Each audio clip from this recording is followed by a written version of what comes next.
Hello students, welcome to the class of Applied Physics 1.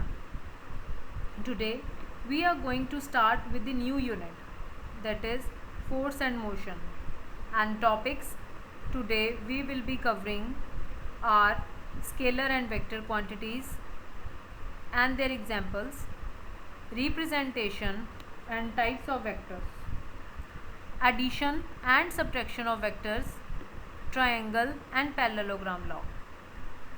Also, resolution of vectors and its application to lawn ruler. First topic of this unit is scalar and vector quantities. What are scalar quantities and what are vector quantities? Scalar quantities वो physical quantities होती हैं जिनको हम magnitude से denote करते हैं. They are having magnitude only और size only. वो क्वांटिटीज़ होती हैं स्केलर क्वांटिटीज़, जैसे कि length, speed, work, mass, temperature, distance etcetera. What are vector quantities? Vector quantities वो क्वांटिटीज़ होती हैं जिनमें मैग्नीट्यूड भी होता है और डायरेक्शन भी होती है, like displacement, force, torque, momentum, acceleration, velocity etcetera. अब स्टूडेंट्स, इन दी स्केलर क्वांटिटीज़ हम सिर्फ मैग्नीट्यूड कंसीडर करेंगे या उसका साइज़ कंसीडर करेंगे, बट इन वेक्टर क्वांटिटीज़ हम मैग्नीट्यूड भी देखेंगे और डायरेक्शन भी देखेंगे. नाउ सपोज आप अपने घर से चलते हो अपने स्कूल के लिए या कॉलेज के लिए. What distance you cover? Suppose आप 2 किलोमीटर का डिस्टेंस कवर करके अपने घर से जाते हो एंड अपने ऑफ टाइम पे आप अपने स्कूल से घर को वापस आते हो एंड देन अगेन आप 2 किलोमीटर का डिस्टेंस कवर करते हो. तो टोटल जो डिस्टेंस आपने कवर किया वो है 4 kilometers. But in this case आपका इनिशियल पॉइंट क्या था? आप घर से चले थे. You started from your home और वापस आप कहाँ पे आ गए? आप अपने घर में वापस आ गए. And in this case displacement is zero. Displacement is zero and distance is 4 kilometres. So distance क्या है? एक स्केलर क्वांटिटी है जिसमें सिर्फ मैग्नीट्यूड को आप कंसीडर करते हो. जैसे कि अभी आपने सिर्फ एक 4 किलोमीटर के डिस्टेंस को कंसीडर किया. 2 kilometer plus 2 kilometer 4 kilometers. But जो डिस्प्लेसमेंट है it is a vector quantity and it is considered and it is characterized by the both magnitude as well as direction, right. So अभी example जो दी है उसमें distance cover किया 4 kilometers but displacement is 0.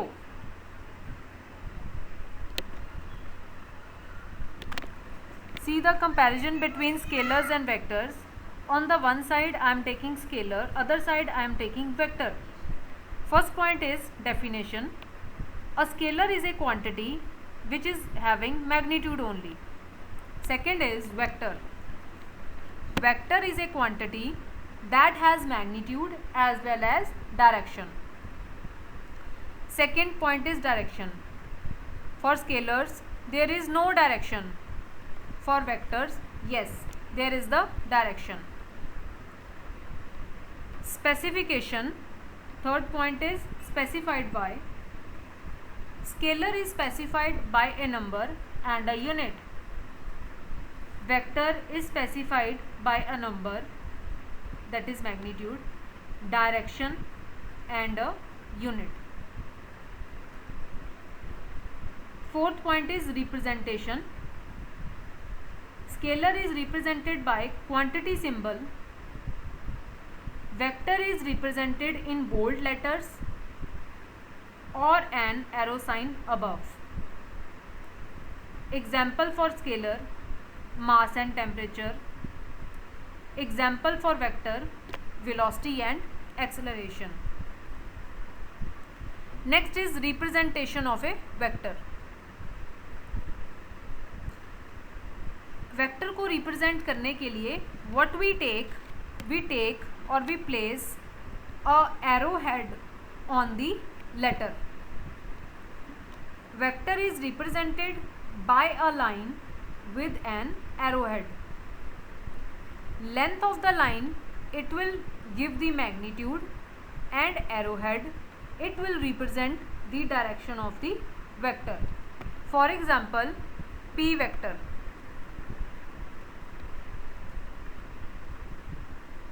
Vector may be written as AB vector. I am taking an example of AB vector, जहाँ पे A मेरा starting point है और B एंड पॉइंट है. AB वेक्टर ये रिप्रेजेंट करता है उस वेक्टर को जो A से स्टार्ट हो रहा है और B पे एंड हो रहा है. AB की जो लेंथ होगी, what ever be the length of AB, वो होगा उसका मैग्नीट्यूड. और उसकी डायरेक्शन आप बता सकते हो कि डायरेक्शन जो है it. Next, let's study about types of vector. There are many types of vectors that we will be discussing here. Let's start with the first one, that is negative vector.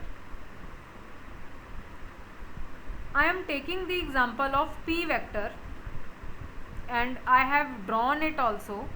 See the P vector already drawn, and in front of that I have drawn another vector denoted by minus P vector. And see the direction, students, its direction is opposite to that of the original vector, that is the P vector. So what we can say here, this is a negative vector. Minus P vector is a negative vector.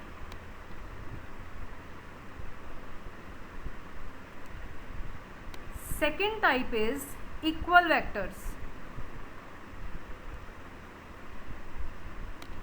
See the example, see the diagram. It contains P vector and Q vector. These two vectors you can see इन दोनों vectors की direction same है. It is pointing towards right side. और अगर ये vector magnitude में भी same होंगे, see I have marked A magnitude and B magnitude, these are equal. In the definition of equal vector, magnitude of A, this is equal to magnitude of B. तो ये vectors क्या हो जाएंगे, equal vector, because इनकी direction और इनका magnitude same है. Third is the unit vector. किसी भी वेक्टर को, see the formula, the notations, you are taking P vector over here. यहाँ पे मैंने पी वेक्टर लिया है डिवाइडेड बाय पी ओनली. एक वेक्टर को सिंपली उसके मैग्नीट्यूड से डिवाइड कर दिया है, तो वो मेरे को रिजल्ट में क्या दे रहा है, P cap. P cap this is equal to P vector upon P, और पी कैप को बोलते हैं unit vector. This is the third type of vector. That next type is equal vectors. This we have already covered. Let's study about next type, zero vectors. Zero vector is a vector with zero magnitude and an arbitrary direction. Now see students, zero vector वो vector होगा जिसका magnitude, जिसका size क्या होगा, zero, and इसकी direction क्या होगी, it can have any direction. It is having any random direction और आर्बिट्ररी डायरेक्शन.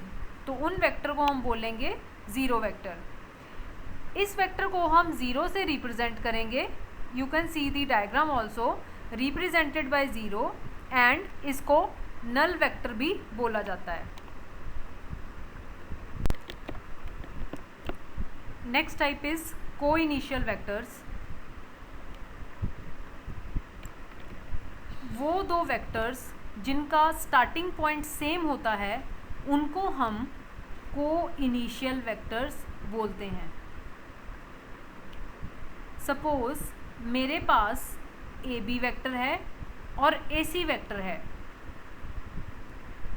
अगर उन दोनों का इनिशियल पॉइंट ए होगा तो वो वेक्टर्स को इनिशियल वेक्टर्स कहलाएंगे. Next type is collinear vectors. Collinear vectors वो वेक्टर्स होते हैं which are either along the same line या along the parallel lines. ये वेक्टर्स में दो वेक्टर्स या दो से ज़्यादा वेक्टर्स हो सकते हैं हैविंग इक्वल और अनइक्वल मैग्नीट्यूड. सो हम इनमें मैग्नीट्यूड नहीं कंसीडर करेंगे, चाहे एक का मैग्नीट्यूड 2 हो दूसरे का मैग्नीट्यूड 5 हो. Only what we have to see कि उनकी सेम लाइन हो अलोंग द सेम लाइन या those are parallel to each other. तो उन वेक्टर्स को हम बोलेंगे collinear vectors. Next is addition and subtraction of vectors. So here we will start with addition of vectors.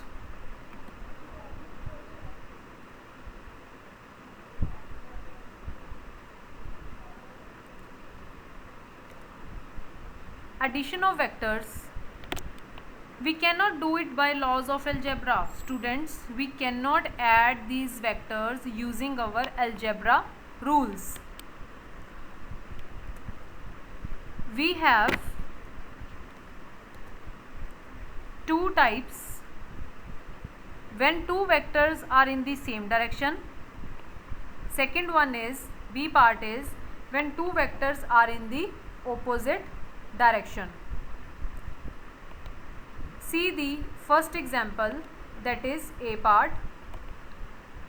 Sum of two parallel vectors. Suppose students,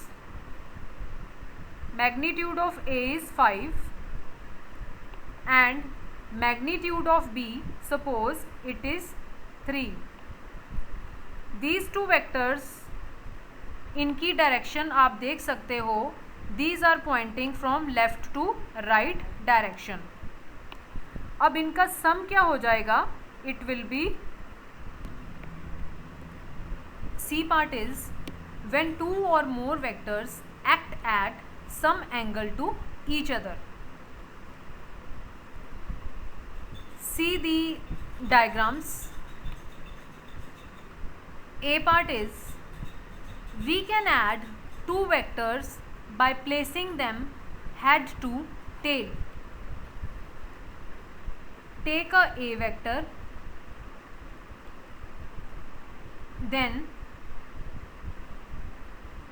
B vector is drawn. Result of this vector is shown by C vector.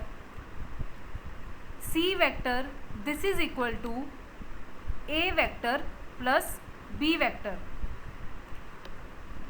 इसमें क्या बताया गया है? Add two vectors by placing them head to tail. Head of A vector is connected with the tail of B vector. Very important thing to note, head to tail. Why it is denoted as head to tail? Head of A vector is joined with the tail of B vector. Similarly, students, see the B part, second diagram. Here C vector is equal to B vector plus A vector, resultant is C vector and this is equal to B vector. यहाँ पे पहले B vector को रख दिया गया है और B vector के हेड को ए वेक्टर की टेल के साथ ज्वाइन कर दिया गया है। तो यहाँ पे मैंने क्या किया है, ऑर्डर को रिवर्स कर दिया है, बी पहले ए बाद में, but result is same, result is same. इसको मैं डिनोट कर सकती हूँ by the triangle law, already written here, triangle law.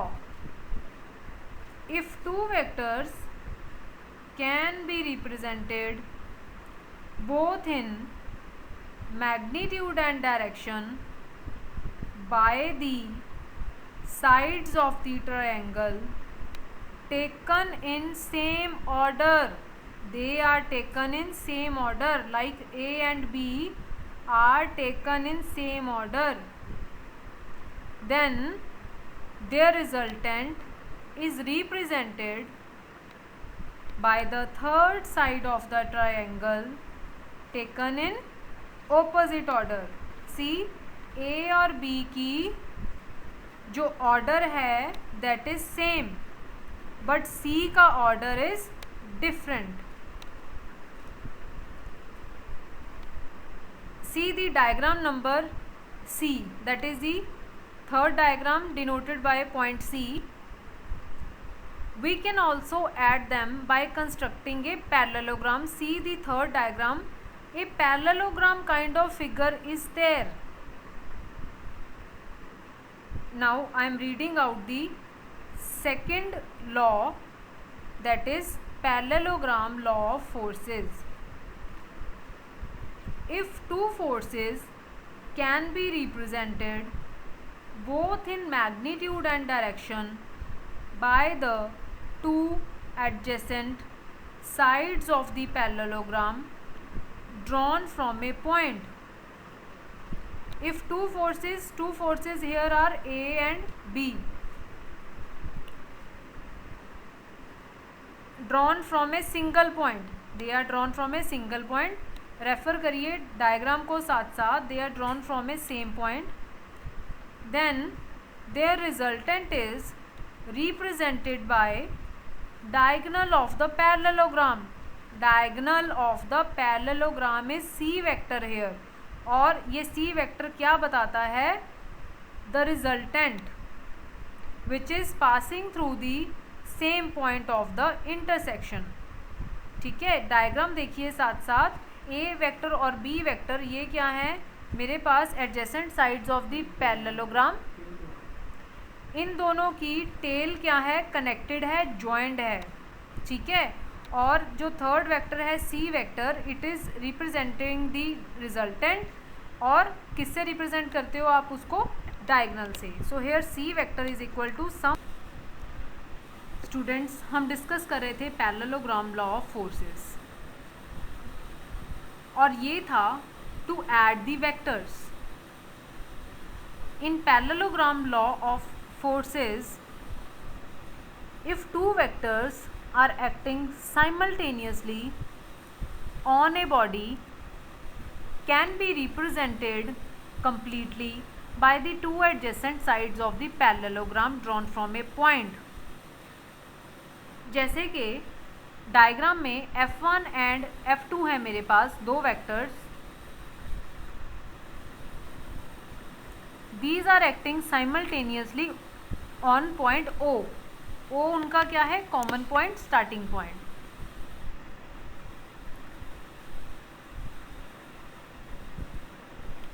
And suppose OA and OB,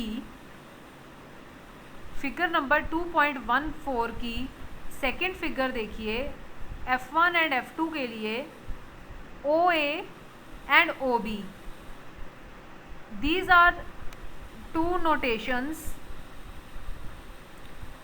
जो मेरे पास साइड्स रिप्रेजेंट कर रही हैं पैरेललोग्राम की, and these are inclined at some angle कौन सा एंगल है F1 और F2 के बीच, या आप बोल सकते हो OA एंड OB साइड्स के बीच में एंगल है थीटा। अब इन के बीच में इनके रिजल्टेंट को रिप्रेजेंट कर रहा है R, और R जो है एंगल बना रहा है beta with OA।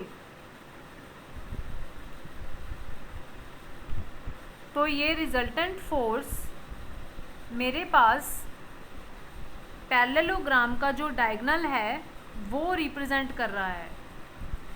Resultant force is represented by diagonal of the parallelogram. Now students 2.14 diagram में ही आप सी जो है सी पार्ट या थर्ड डायग्राम है वो देखिए और उसकी कंस्ट्रक्शन स्टार्ट करते हैं। सबसे पहले आप CD ड्रॉ करिए, OA को प्रोड्यूस करके, OA को प्रोड्यूस करने के बाद डॉट्स के साथ शो करने के बाद आप उसके ऊपर CD एक परपेंडिकुलर ड्रॉ कर दीजिए। तो मेरे पास यहाँ पे मेरे को क्या मिल जाएगा, I will get a right angle triangle, जिसमें मेरे पास 90 डिग्री का एंगल भी शो किया गया है एंड थीटा भी रिप्रेजेंट किया गया है उस ट्राइंगल में। नाउ सी यहाँ पे आप देख सकते हो कि CD को F2 साइन थीटा और AD को F2 कॉस थीटा डिनोट किया गया है। How is this? This is possible by the calculation using the Pythagoras theorem. हम इसमें पाइथागोरस थ्योरम अप्लाई करके, ये वो थ्योरम है जिसको हम राइट एंगल ट्राइंगल पे ही अप्लाई कर सकते हैं। ठीक है, आई होप स्टूडेंट्स आपने मैथमेटिक्स में पाइथागोरस थ्योरम पढ़ी होगी, जिसमें आपको पता है sine theta is equal to perpendicular upon hypotenuse, cos theta this is equal to base upon hypotenuse, tan theta this is equal to perpendicular upon base. ये सारे फॉर्मूले जो हैं राइट एंगल ट्राइंगल पे आप अप्लाई कर सकते हो। Now see students, I have drawn a diagram. सिर्फ एक ट्राइंगल को, राइट एंगल ट्राइंगल को पिक करके मैंने अलग से ड्रॉ कर दिया गया है, जिसमें A, C और D नोटेशंस दे दी गई हैं। थीटा है, थीटा एंगल भी रिप्रेजेंट कर दिया गया है, 90 डिग्री एंगल भी रिप्रेजेंट कर दिया गया है। अब कैलकुलेशन साइड पे आ जाइए। राइट एंगल ट्राइंगल ADC में क्या हो रहा है, इसमें मैंने कैलकुलेट करना है साइन थीटा। साइन थीटा क्या होता है मेरे पास, परपेंडिकुलर अपॉन हाइपोटेन्यूज। परपेंडिकुलर क्या है, इस ट्राइंगल में CD है स्टूडेंट्स, परपेंडिकुलर जो है इस ट्राइंगल में वो है CD। परपेंडिकुलर मतलब परपेंडिकुलर इज दी लेंथ, ये वो लेंथ है राइट एंगल ट्राइंगल की जो 90 डिग्री के एंगल के साथ फॉल करती है, उसको बोलते हैं परपेंडिकुलर। और बेस है मेरे पास, सॉरी हाइपोटेन्यूज है AC। ये बन जाएगा CD upon AC is equal to sine theta. Calculations देखिए ऑलरेडी लिखी गई हैं। CD upon AC is equal to sine theta, और मेरे पास AC है क्या, AC is what, AC is F2, इसीलिए CD को क्या राइट कर दिया, F2 साइन थीटा। अभी मैं बोल रही थी कि CD को F2 साइन थीटा लिखा गया है, वो कैसे लिखा गया है, वो इस कैलकुलेशन के बाद लिखा गया है। अब देखिए एक और कैलकुलेशन की गई है आफ्टर डिवाइडिंग दिस पेज। एक लाइन ड्रॉ करने के बाद राइट साइड पे कॉस थीटा की वैल्यू लिखी गई है। कॉस थीटा होता है मेरे पास बेस अपॉन हाइपोटेन्यूज। तो AD is equal to AC cos theta. AC क्या है, AC है मेरे पास F2, तो AD is equal to F2 cos theta. ठीक है, तो AD और CD दोनों की वैल्यूज़ मेरे पास यहाँ पे आ गई हैं, which is F2 sine theta and F2 cos. Students, this is the continued part of parallelogram law of forces. अब स्टूडेंट्स इसमें कैलकुलेशन पार्ट है, तो आई प्रेफर आपके पास आपकी कॉपी पेन डेफिनेटली होना चाहिए, सो दैट आप मेरे साथ साइड बाय साइड प्रैक्टिस करो and this thing get more clear to you. Practice से आपकी परफेक्शन हो जाएगी, आप खुद कैलकुलेशंस करोगे तो आपको ईजी हो जाएगा अपने एग्ज़ाम्स के लिए प्रिपेयर करने में, राइट। तो students please take copy and pen with you to do the calculations. So let's start. यहाँ पे फिर से मैथमेटिक्स पार्ट आ गया है और पाइथागोरस थ्योरम अप्लाई की गई है ट्रायंगल ODC पे. There is a triangle ODC, ठीक है. जो फिगर हमने इससे पहले की है उसमें से ODC पार्ट लेके राइट एंगल ट्रायंगल का उस पर पाइथागोरस थ्योरम अप्लाई की गई है. सी दी ODC राइट एंगल ट्रायंगल. इसमें क्या है, पाइथागोरस थ्योरम क्या बोलती है, हाइपोटेन्यूज का square this is equal to the sum of the square of perpendicular and base. ठीक है. तो here OC square is equal to OD square plus CD square. और इन दी लास्ट डायग्राम हमें पता है OD स्क्वायर किसके बराबर है, वो OA और AD को कंबाइन करके बनता है. तो यहाँ पे मैंने OD के बदले OA एंड AD राइट कर दिया गया है. See what I have written. मैंने आपके लिए इसको हाईलाइट भी कर दिया गया है कि OD के बदले what I have written OA and AD. ठीक है. तो अभी OC क्या है मेरे पास, OC इज R. OC क्या है, R. तो यहाँ पे R लिख के बाकी OA square plus AD square, ये कौन सा फॉर्मूला है, OA प्लस AD का whole square this is equal to A plus B whole square which is equal to A square plus B square plus 2AB. वहीं लगा के open up करके आपने फर्दर कैलकुलेशंस जो की हैं, then I have reached again to the formula that is sine square. अब students एक बहुत ही इंटरेस्टिंग एग्जाम्पल है for the parallelogram law of forces. Suppose students आपके पास इस एग्जाम्पल में there are two persons walking along the bank of a river. Pull a boat by applying forces P and Q. दो लोग P and Q force apply कर रहे हैं, P apply कर रहे हैं, डायरेक्शन उसकी OA है और Q फोर्स OB के अलोंग लग रही है. तब इसका रिज़ल्ट क्या होगा, बोट ना तो वो OA के अलोंग मूव करेगी और ना ही बोट OB के साइड पे जाएगी, बट बोट जो है it will move along OC in the direction of the resultant force R. ठीक है. तो this is the example for composition of two forces by the parallelogram law. अब next student you can see special cases लिखे गए हैं. Recently अभी हमने क्या कैलकुलेट किया था, मैग्नीट्यूड किया था रिजल्टेंट फोर्स का कैलकुलेट, जिसमें मेरे पास कॉस थीटा की फॉर्म्स में आंसर आया था. अब this theta can be 0 degree, it can be 90 degree और कोई और एंगल भी हो सकता है. तो इसके लिए हमें केसेस बनाने पड़ेंगे कि अगर मेरे पास कॉस जो थीटा है वो पहले 0 डिग्री है. Suppose for first theta is 0 degree, मतलब कि दो फोर्स सेम डायरेक्शन में लग रही हैं. अगर वो सेम डायरेक्शन में लग रही हैं तो कॉस 0 डिग्री होता है 1. तो 1 आपके पास जब आएगा 2 F1 F2 के साथ कॉस थीटा जो था cos 0 degree is 1, hence answer will be this one. अब स्टूडेंट्स इसमें देखिए फिर रिजल्टेंट मेरे पास क्या आ गया है, फाइनली ये मेरे पास आ गया है F1 प्लस F2. और डायरेक्शन ढूंढने के लिए आप इक्वेशन नंबर 2 यूज़ कर सकते हो, जिसमें 0 डिग्री फिर से पुट करना, आप साइन 0 डिग्री और कॉस 0 डिग्री हो जाएगा. तो हैंस बीटा आएगा मेरे पास 0 डिग्री. तो हम लास्ट में ये सम अप कर सकते हैं. ऑल्सो स्टूडेंट्स जो रिजल्टेंट आएगा next is subtraction of vectors. Look at the diagram students. मान लीजिए आपने A को C में से सब्ट्रैक्ट करना है और रिजल्ट को आप रिप्रेजेंट कर रहे हो B से.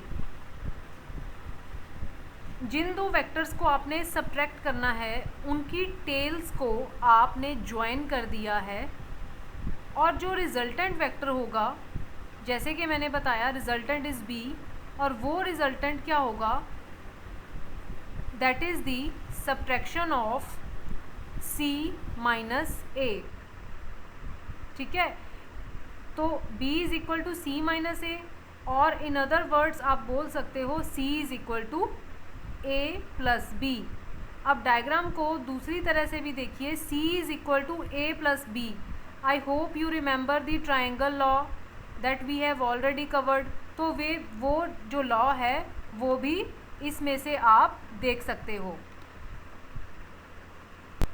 Next topic is multiplication of vectors और scalar and vector product. Scalar product और dot product of two vectors. ठीक है, dot product of two vectors, this is the second name of scalar product. अब students देखिए, scalar product of A vector and B vector, नीचे एक diagram आपको दी गई है जिसमें ए वेक्टर और बी वेक्टर को रिप्रेजेंट किया गया है, और इनको जो है एंगल जो इनको ज्वाइन कर रहा है एक कॉमन पॉइंट पे, वो एंगल है थीटा। एंड फॉर्मूला जो राइट किया गया है, it is a vector dot B vector, this is equal to A B cos theta. अब इसकी डेफिनेशन देखिए, scalar product of two vectors, it is defined as the magnitude of the two vectors and the cosine of the smaller angle between them।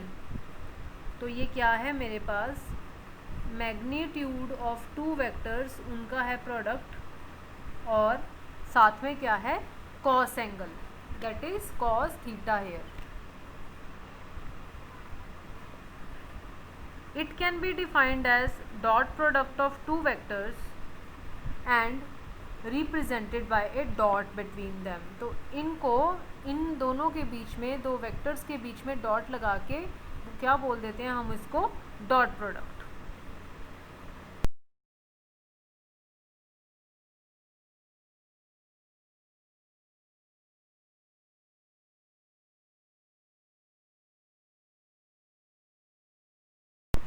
अब इसी में हम student special cases consider करेंगे कि अगर मेरे पास थीटा जो है वो 0 डिग्री हो तो क्या होगा।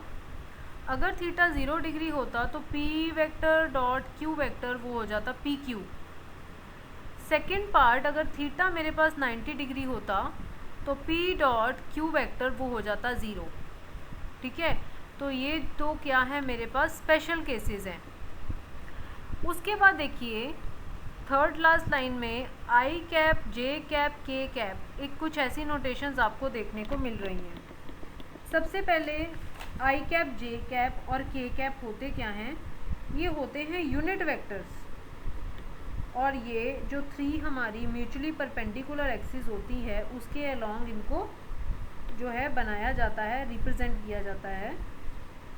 आई कैप को एक्स एक्सिस के अलोंग, जे यूनिट वेक्टर जो है उसको वाई एक्सिस के अलोंग होता है, वो बनाया जाता है, और के cap is the unit vector along Z axis.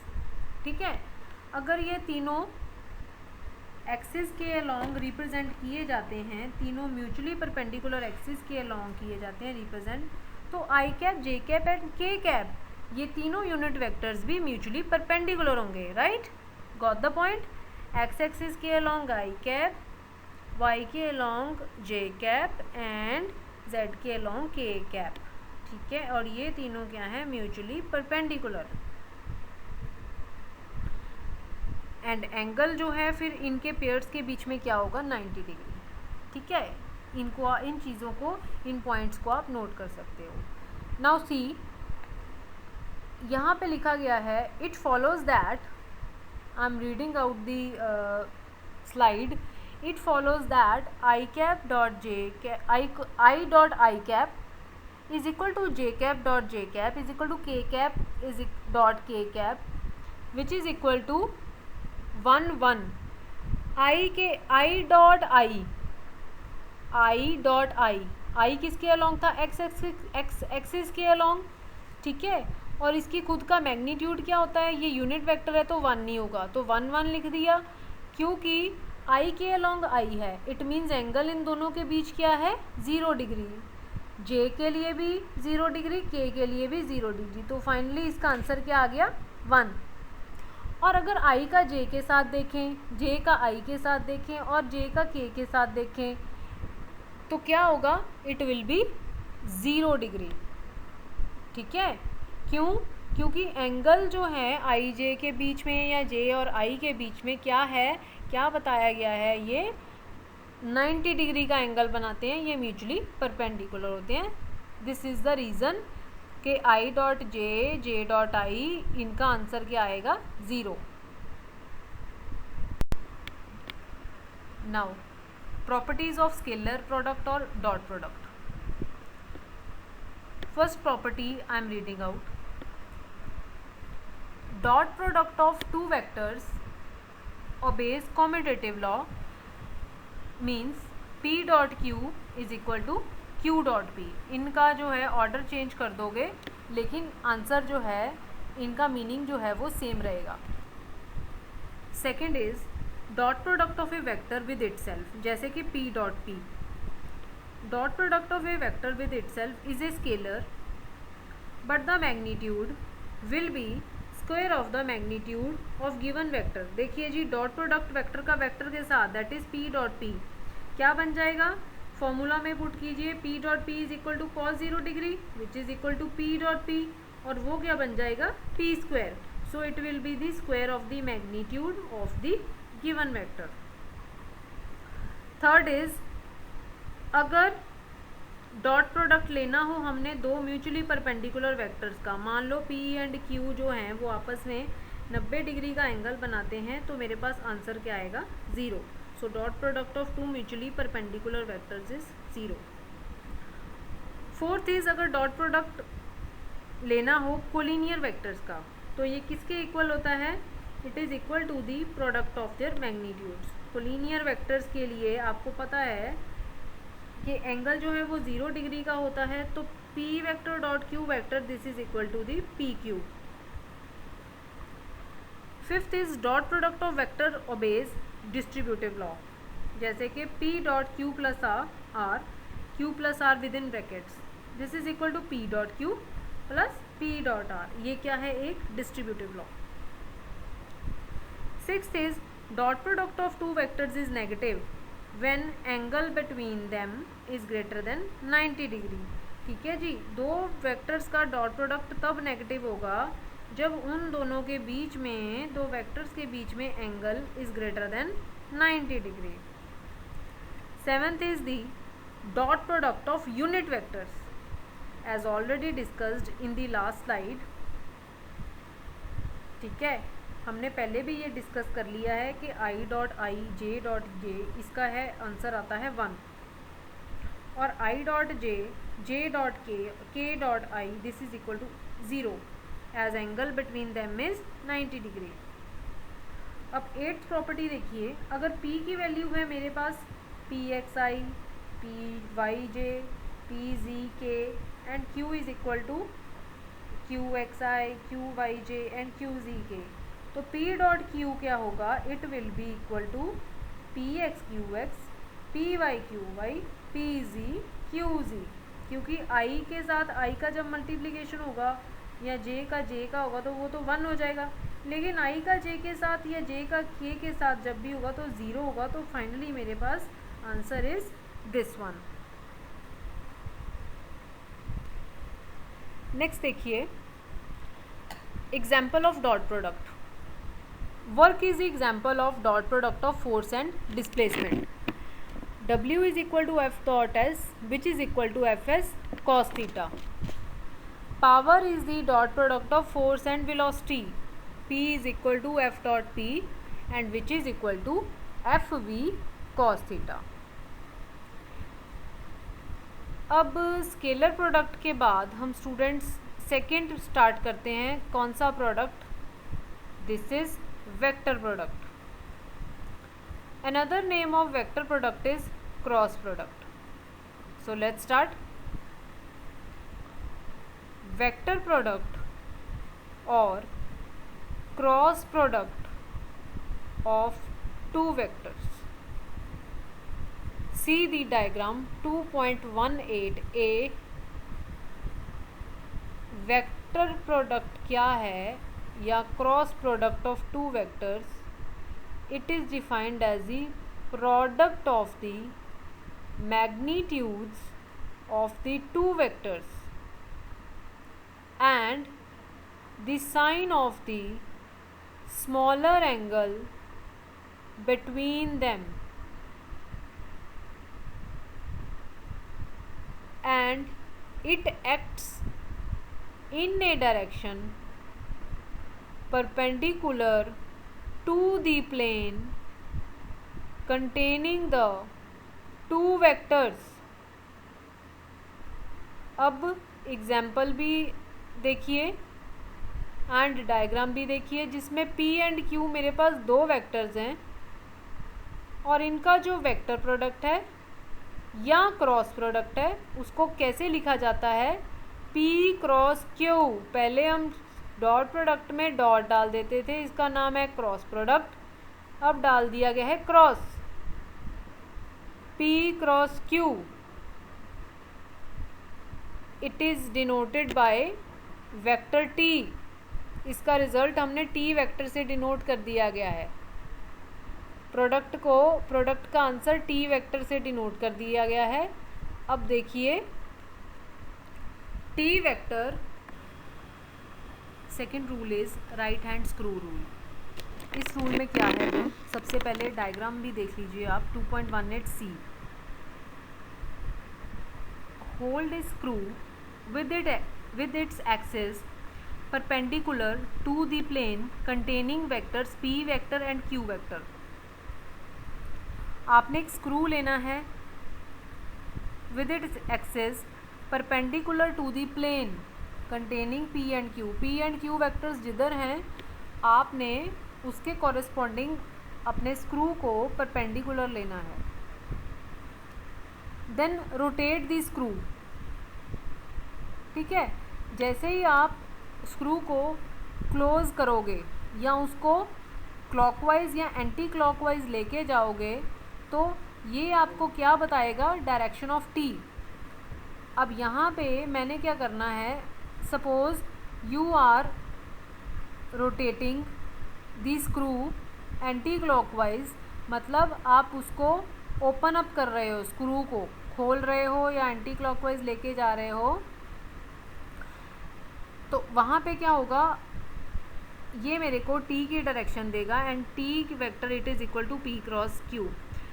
आप भाई take the example of a bottle, जिसका जो कैप है या कवर है आप उसको ओपन या क्लोज करते हो, ठीक है। सिमिलरली उसके साथ आप कंपेयर कर सकते हैं। अब आप बॉटल के कैप को जब ओपन अप करोगे तो वो ऊपर की तरफ ओपन होता है, ऊपर की तरफ मतलब perpendicular to the plane of the bottle. Bottle जहाँ पे आपकी पड़ी है विद उसके कॉरेस्पॉन्डिंग आपका जो बॉटल का कैप है या कवर है वो कहाँ पे ओपन हो रहा है? Along the perpendicular direction. तो here T vector is equal to P vector cross Q vector, right, and T vector is perpendicular to the plane containing P and Q. So this is the right hand screw rule. अब इसके further भी cases देख लेते हैं। अगर मेरे पास angle 0 हुआ या एंगल मेरे पास 90 डिग्री हुआ तो क्या रिजल्ट्स आएंगे? तो हियर आर दी रिजल्ट्स। तो प्लीज़ रीड दीज रिजल्ट्स के 0 डिग्री के लिए मेरे पास P cross Q is 0 only और 90 डिग्री के लिए P cross Q is PQ.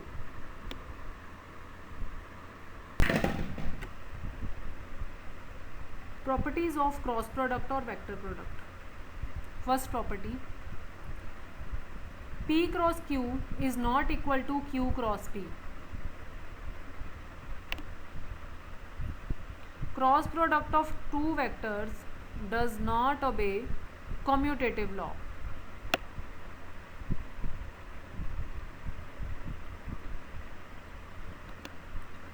Second property,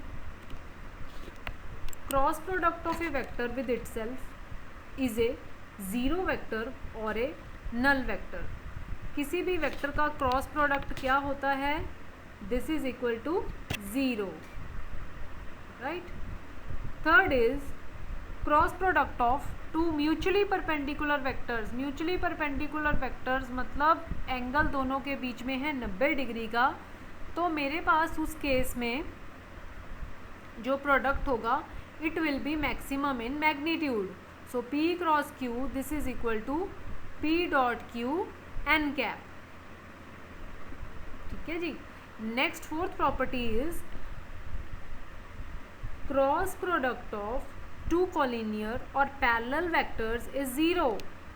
For two parallel vectors, angle between them it will be 0 degree. Sin 0 degree is 0. तो finally answer क्या आ जाएगा? 0. Fifth is magnitude of cross product of two vectors is same in commutative law. अब अगर दो vectors जो हैं आपके पास P एंड Q, उनका क्रॉस प्रोडक्ट का मैग्नीट्यूड लोगे अगर उसका, it is same in commutative law.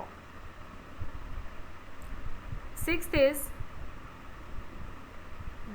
Cross product obeys distributive law, that is P vector cross Q plus R vector with in brackets. Q और R ब्रैकेट्स के अंदर हैं, तो जब ब्रैकेट्स आप ओपन अप कर दोगे तब ये क्रॉस प्रोडक्ट जो है डिस्ट्रीब्यूटिव लॉ भी फॉलो करता है। Seventh is cross product of unit vectors. Unit vectors के लिए I cross I, J cross K, J cross J, K cross K this is 0, क्योंकि इन दोनों के बीच में अब एंगल कौन सा होगा? It will be I cross I this is equal to I dot I sine of 0 degree. तो साइन 0 इज 0, तो क्या आ जाएगा इसका answer? 0। But for the I cross J के लिए हमने क्या देखा? The product of I cross J, the product of two vectors, it will be equal to the, what is that? हमने अभी अभी रीड किया है कि it is equal to the, और it is represented as a third vector. तो here I cross J is equal to the K vector, sorry K cap. I cap cross J cap is equal to K cap. अगर I J आपके XY plane में है तो ये किसके equal होगा? ये एक थर्ड एक्सिस के अलोंग जो वेक्टर है, जो यूनिट वेक्टर है, उसके इक्वल होगा। Similarly for the others also, that is J cross K is equal to I, K cross I is equal to J cross, but J cross I क्योंकि ये anti clockwise हो गया है, so this will be equal to the negative of the answer. Look at the eighth property. अगर P की value मेरे पास है PXI, PJ, PYJ, PZK and Q की है QXI, QYJ and QZK. So what is the cross product? This is, here I will follow the mathematical portion again. How to, ये determinants में होता है भी ऐसे calculations, तो with the help of determinant method. अब इसी में हम student special cases consider करेंगे कि अगर मेरे पास थीटा जो है वो 0 डिग्री हो तो क्या होगा। अगर थीटा 0 डिग्री होता तो P vector dot Q vector वो हो जाता PQ। सेकेंड पार्ट, अगर थीटा मेरे पास 90 डिग्री होता तो P डॉट Q वेक्टर वो हो जाता 0। ठीक है, तो ये तो क्या है मेरे पास स्पेशल केसेस हैं। उसके बाद देखिए थर्ड लास्ट लाइन में I cap, J cap, K cap, एक कुछ ऐसी नोटेशंस आपको देखने को मिल रही हैं। सबसे पहले I कैप, J कैप और K कैप होते क्या हैं? ये होते हैं यूनिट वेक्टर्स, और ये जो 3 हमारी म्यूचुअली परपेंडिकुलर एक्सिस होती है उसके अलोंग इनको जो है बनाया जाता है, रिप्रेजेंट किया जाता है। I कैप को x एक्सिस के अलोंग, J यूनिट वेक्टर जो है उसको y एक्सिस के अलोंग होता है, वो बनाया जाता है, और K cap is the unit vector along z axis. ठीक है, अगर ये तीनों एक्सिस के अलोंग रिप्रेजेंट किए जाते हैं, तीनों म्यूचुअली परपेंडिकुलर एक्सिस के अलोंग किए जाते हैं रिप्रेजेंट, तो I cap, J cap and K cap ये तीनों यूनिट वेक्टर्स भी म्यूचुअली परपेंडिकुलर होंगे, right, got the point. X axis के अलोंग आई कैप, वाई के along J cap and Z के अलोंग के कैप, ठीक है, और ये तीनों क्या हैं, mutually perpendicular. Now we will study resolution of forces. Firstly,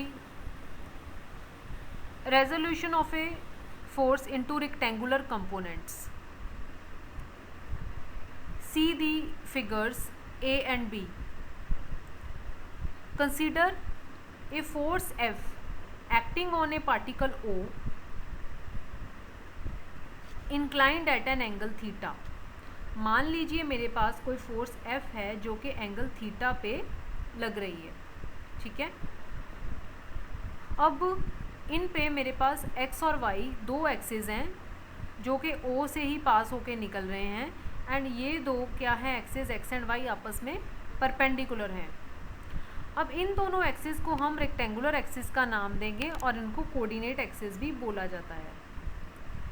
they may be horizontal and vertical, ये हॉरिजॉन्टल भी हो सकते हैं, वर्टिकल भी हो सकते हैं, अदरवाइज इंक्लाइंड भी हो सकते हैं, जैसे कि फिगर बी में दिखाया गया है। नेक्स्ट देखिए, example of dot product.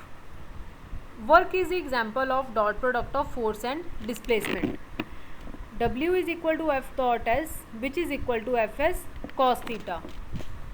Power is the dot product of force and velocity. P is equal to F dot P and which is equal to Fv cos theta. अब scalar product के बाद हम students second start करते हैं। कौन सा product? This is vector product. Another name of vector product is cross product. So let's start. Vector product or cross product of two vectors. See the diagram 2.18a. Vector product क्या है या cross product of two vectors? It is defined as the product of the magnitudes of the two vectors and the sign of the smaller angle between them, and it acts in a direction perpendicular to the plane containing the two vectors. अब example भी देखिए and diagram भी देखिए जिसमें P and Q मेरे पास दो vectors हैं और इनका जो वेक्टर प्रोडक्ट है या क्रॉस प्रोडक्ट है उसको कैसे लिखा जाता है? P cross Q। पहले हम डॉट प्रोडक्ट में डॉट डाल देते थे, इसका नाम है क्रॉस प्रोडक्ट, अब डाल दिया गया है cross, P cross Q। It is denoted. अब स्टूडेंट्स अगर हमने साइन कन्वेंशंस देखनी हो, हमने कंपोनेंट्स की साइन कन्वेंशन कैसे लेनी है, ठीक है, तो आप ये जो एक डायग्राम ये फिगर ड्रॉ की है इससे आपको बहुत क्लियर हो जाएगा कि हॉरिजॉन्टल डायरेक्शन के लिए आप पॉजिटिव कब लोगे। हॉरिजॉन्टल डायरेक्शन में एक्स कंपोनेंट आप लेते हो और अगर it is from left to right side तो वो होता है पॉजिटिव वैल्यू में, और अगर डायरेक्शन ऑपोजिट है तो we take the negative side. Similarly for the Y या वाई एक्सिस की भी आप एग्जांपल ले सकते हो। अगर वो तो वाई एक्सिस जो है पॉजिटिव कब होगा? When it is pointing upwards, and when it is pointing downwards then its answer will be in negative.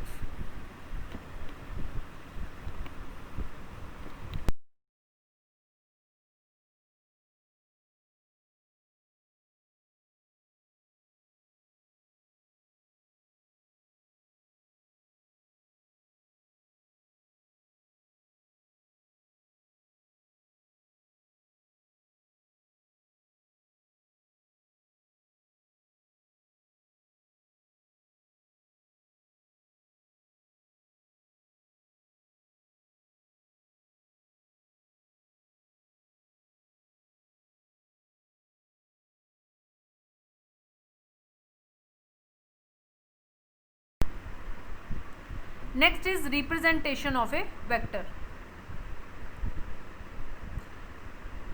Vector को रिप्रेजेंट करने के लिए व्हाट वी टेक और we place a arrow head on the letter. Vector is represented by a line with an arrowhead. Length of the line, it will give the magnitude, and arrowhead, it will represent the direction of the vector.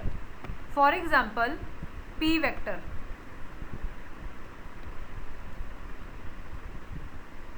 Vector may be written as AB vector.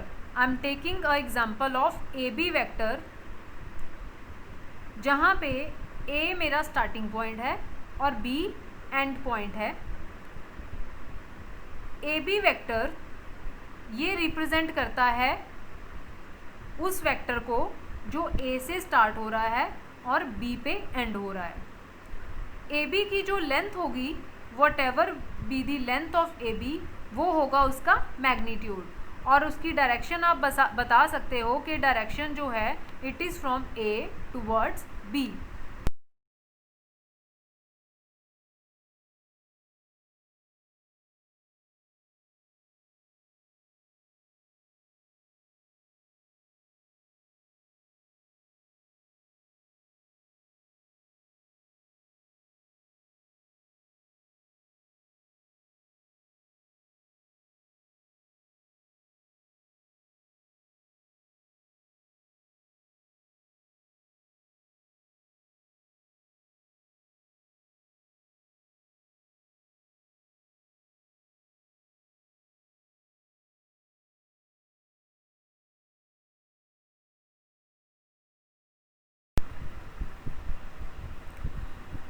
Horizontal component of the force जो कि F cos theta है, वो किस direction में लग रहा है?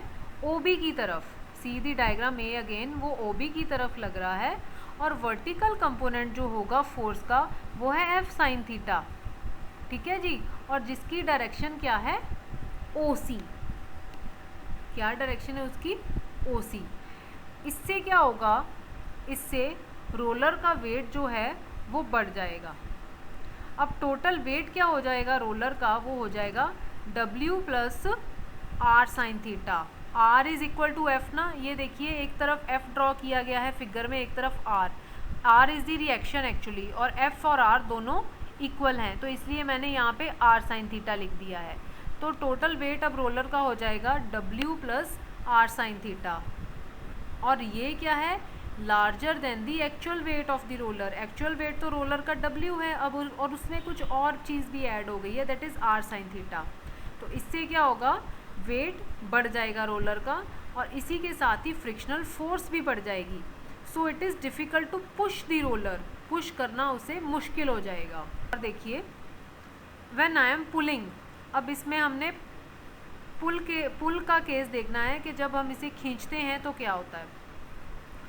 In case of pulling, weight तो रोलर का W ही रहेगा, और हैंडल पे जो वेट लग रहा है दैट इज़ F। अब खींचने के टाइम हैंडल पे वेट ऊपर की तरफ लगेगा। It acts along O at an angle theta along the horizontal line.